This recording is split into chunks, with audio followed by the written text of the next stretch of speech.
प्यारे दोस्तों, ईद के दिन सुबह मिठाई बनाने में माँ फातिमा रज़ियल्लाहु ताला अन्हा बहुत ही मशगूल थीं। आटा गूंदने और दूसरी तैयारियों में लगी हुई थीं, क्योंकि सुबह ही सारे काम पूरे करने थे। दूसरी तरफ 8-10 साल के मासूम भाई हसन और हुसैन रज़ियल्लाहु ताला अन्हुमा अपना खेल छोड़कर माँ के पास आ गए। उनके मासूम लहजे में एक सवाल था, अम्मी आपको याद नहीं आज ईद है? जरा बाहर आकर देखिए तो सही, मोहल्ले के लड़के लड़कियां नए नए कपड़े पहनकर कितने खुश हो रहे हैं और हमने तो अभी तक नए कपड़े भी नहीं पहने। क्या इसका मतलब यह है कि हम आज ईद नहीं मनाएंगे? थोड़ी देर बाद फिर कहने लगे, अम्मी जल्दी से हमें हमारे नए कपड़े पहना दो, हम भी उनके साथ खेलते खेलते ईदगाह जाना चाहते हैं। जब अब्बू आएंगे तो उन्हें हमारे साथ भेज देना, हम उनके साथ वापस लौट आएंगे।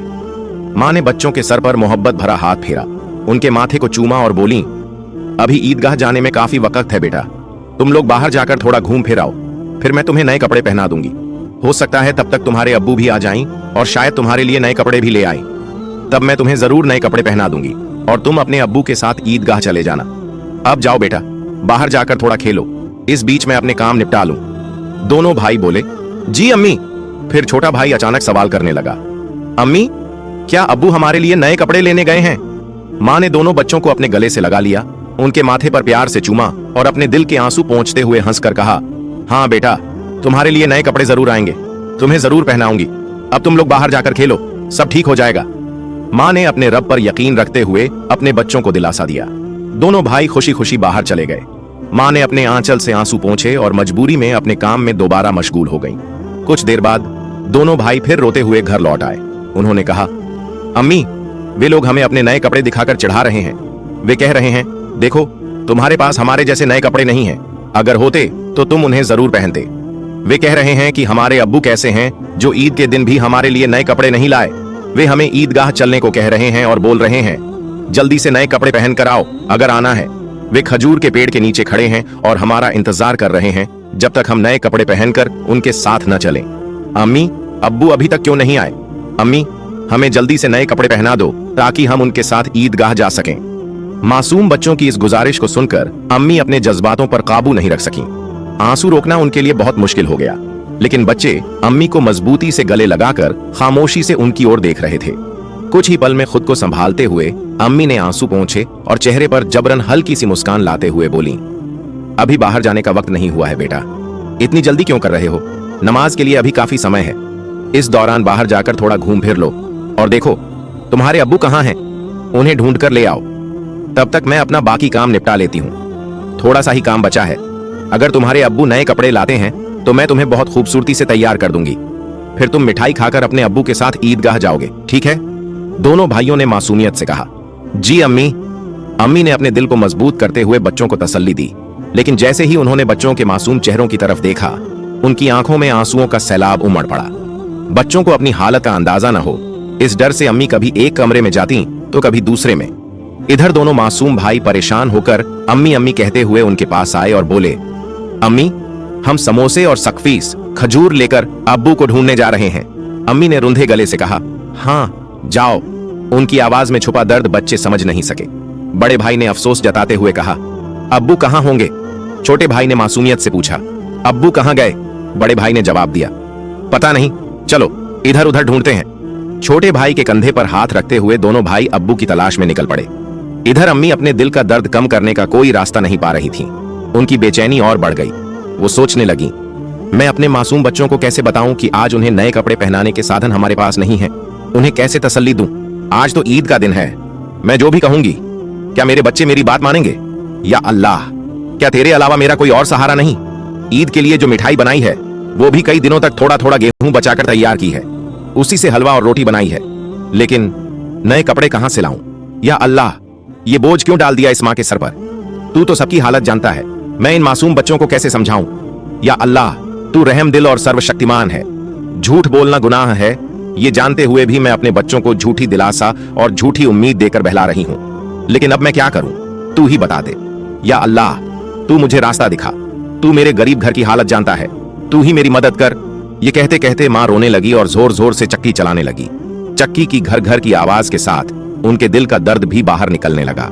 आंसू पोंछते हुए भले ही मिठाई बनाने का काम तेजी से चल रहा था, लेकिन जैसे ही यह काम पूरा होने को आया, एक और मुश्किल सामने खड़ी हो गई। तभी अम्मी अम्मी कहते हुए दो मासूम बच्चे माँ के पास आकर खड़े हो गए। माँ ने जल्दी से अपने आंसू छुपाए और प्यार भरी आवाज में पूछा, बोलो बेटा, क्या बात है? माँ ने हमेशा अपनी इच्छाओं और आराम को दबा कर रखा था। गरीबी को अपना नसीब मानकर थोड़े में ही खुश रहने की आदत डाल ली थी। लेकिन आज मासूम बच्चों की एक छोटी सी ख्वाहिश ने उनके सब्र के दायरे को तोड़ दिया। उन्होंने खुद को संभालते हुए बच्चों को गोद में उठा लिया, मुस्कुराने की कोशिश की, उनके माथे को चूमा और कहा, बोलो बेटा, क्या कहना है? बड़ा बेटा मासूमियत से अपनी आंखें झपकाने लगा। छोटे भाई ने भी उसकी नकल कर ली। माँ ने प्यार से कहा, देखो बेटा, तुम्हारे अब्बू आएंगे, यहाँ तुम्हारे लिए मिठाई बना रही हूँ, थोड़ा सब्र करो, बस थोड़ी ही देर। उन्होंने बच्चों को सीने से लगा लिया, प्यार से समझाया और कहा, थोड़ा इंतजार करो बेटा, मिठाई अभी तैयार हो जाएगी। छोटे भाई ने आंखें मलते हुए अचानक पूछ लिया, लेकिन हमारे नए कपड़े अम्मी? ये सुनते ही माँ चौंक गई, जल्दी से बोल पड़ी, अरे बेटा, ऐसा करते हैं, तुम लोग जाकर पहले नहा लो, अभी तक नहाए भी नहीं हो। दोनों भाई एक साथ बोले, नहीं अम्मी, अभी तक नहीं नहाए। माँ के लिए मासूम बच्चों से छल करना बहुत दर्दनाक था। उनका दिल अंदर ही अंदर रो रहा था, लेकिन उन्होंने हंसते हुए कहा, बेटा, बिना नहाए कोई ईदगाह जाता है क्या? जाओ जल्दी से नहा लो, सब तैयार हो जाएगा।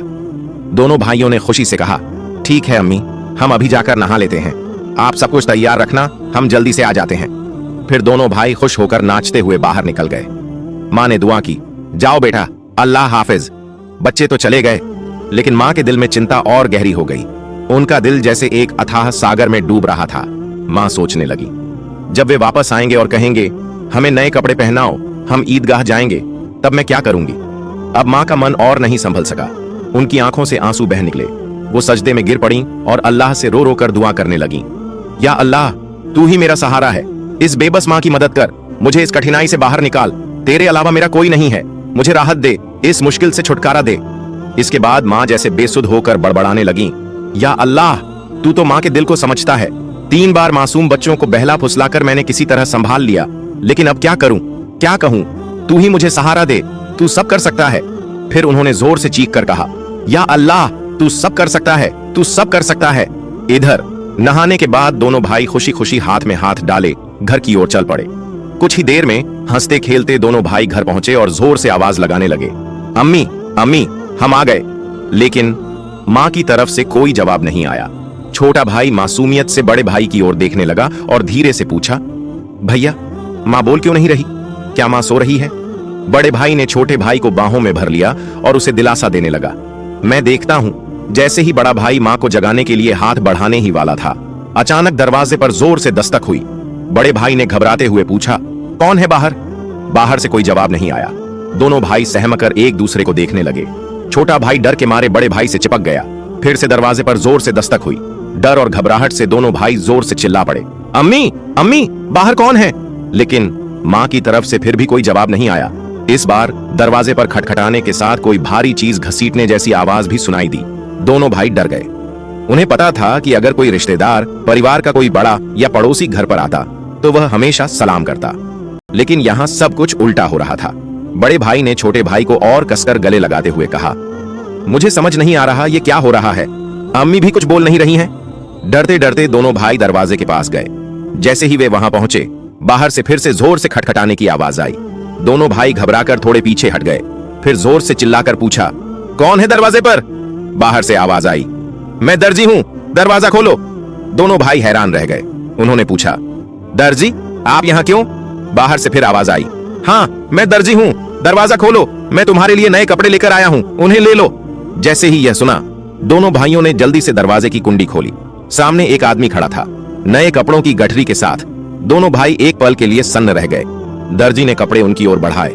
बड़े भाई ने झटपट सारे कपड़े अपने हाथों में ले लिए और छोटे भाई का हाथ पकड़कर तेजी से दौड़ते हुए माँ के पास पहुंचा। उधर माँ अब भी संभल नहीं पाई थी। उनकी आंखों से आंसू रुकने का नाम नहीं ले रहे थे।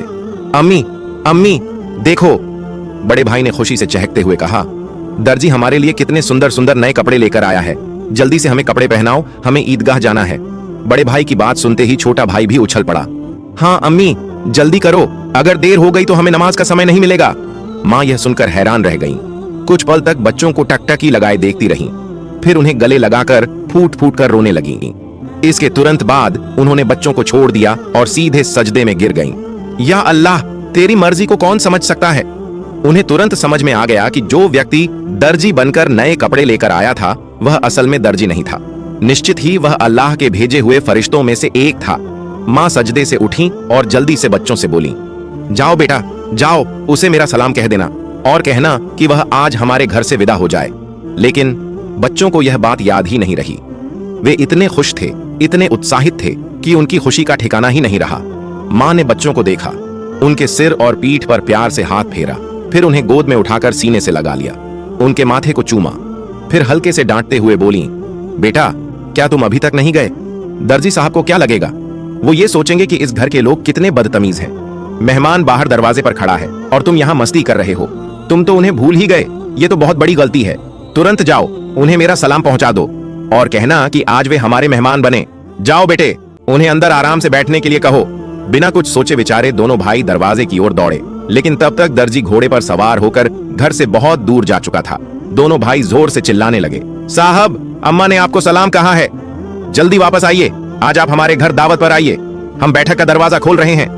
लेकिन दूर से हवा के साथ जवाब आया, अपनी अम्मा और अब्बा को मेरा सलाम देना, किसी और समय मिलने आऊंगा। दोनों भाई दौड़ते हुए अम्मा के पास आए और सब कुछ बता दिया। बोले, दर्जी साहब ने तुम्हें और अब्बा को सलाम कहा है, वो घोड़े पर सवार होकर उस तरफ जा रहे हैं। जल्दी आओ अम्मा, उन्हें देखोगी ना? जल्दी करो, खिड़की से देख लो, अगर देर करोगी तो उन्हें फिर नहीं देख पाओगी। दर्जी साहब कितने खूबसूरत लगते हैं अम्मा। माँ ने बच्चों की बात सुनकर खिड़की के पास आकर बाहर देखा। उन्होंने देखा कि एक अद्भुत पुरुष दिखाई दे रहा था। वो आकाश की ओर उड़ते जा रहे थे। उनके शरीर की चमक चारों ओर फैली हुई थी। उनकी रोशनी सूरज की किरणों को भी फीका कर रही थी। माँ स्तब्ध होकर ये दृश्य देख रही थी। अचानक वो दिव्य पुरुष अपने घोड़े समेत कहीं अदृश्य हो गए। अब उन्हें और नहीं देखा जा सकता था। इतने में दोनों भाई जोर से चिल्लाए, अम्मा अम्मा देखो, वो रहे अब्बा, दूर से आ रहे हैं। माँ ने बच्चों को अपने साथ कमरे में ले गई और उन्हें नए कपड़े पहनाने लगी। उनकी आंखों से खुशी के आंसू बह रहे थे। दोनों भाइयों ने हैरानी से पूछा, अम्मा अम्मा आप क्यों रो रही हैं? माँ ने प्यार से बच्चों को सीने से लगाया और कहा, बेटा मैं क्यों रो रही हूं ये तुम अभी नहीं समझोगे।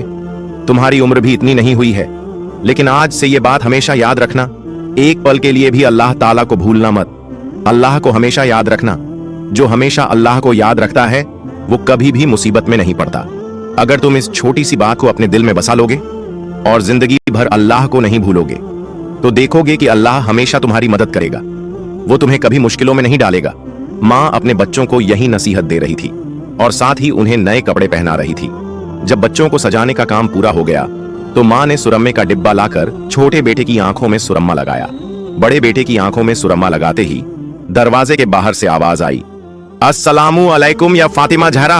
अंदर से हजरत फातिमा रजीब ने जवाब दिया, वालेकुम अस्सलाम या अली करीम। छोटा बेटा तेजी से दौड़कर बाहर गया और खुश होकर चिल्लाने लगा, अब्बा आ गए, अब्बा आ गए। बड़ा बेटा भी बाहर जाने ही वाला था, लेकिन माँ ने उसे रोक लिया क्योंकि उसकी आंखों में सुरमा लगाना अभी बाकी था। माँ ने थोड़ा गुस्से में कहा, बैठो बैठो, पहले सुरमा लग जाने दो। इतने में छोटा भाई अपने अब्बा का हाथ पकड़कर अंदर ले आया। तब तक बड़े भाई की आंखों में भी सुरमा लग चुका था। दोनों बेटों को देखकर अब्बा हैरान रह गए और बोले, ये क्या, इतने सुंदर कपड़े, ये कहां से आए? फिर दोनों भाई अपनी माँ और अब्बा से लिपट गए और खुशी जताने लगे। हजरत फातिमा ने बच्चों की आवाज शांत कराते हुए हजरत अली को पूरी घटना सुनाई। हजरत अली यह सब सुनकर सिजदे में गिर गए और दुआ में कहने लगे, ऐ अल्लाह, तेरे लिए कुछ भी असंभव नहीं है, तू महान है, तू अजीम है, तू रहमत वाला और सर्वशक्तिमान है। फिर सिजदे से उठकर उन्होंने हजरत फातिमा रजमन से पूछा, जो दर्जी बनकर बच्चों के लिए कपड़े लाया था, क्या तुमने उसे पहचाना? क्या तुमने जान लिया कि वह कौन थे?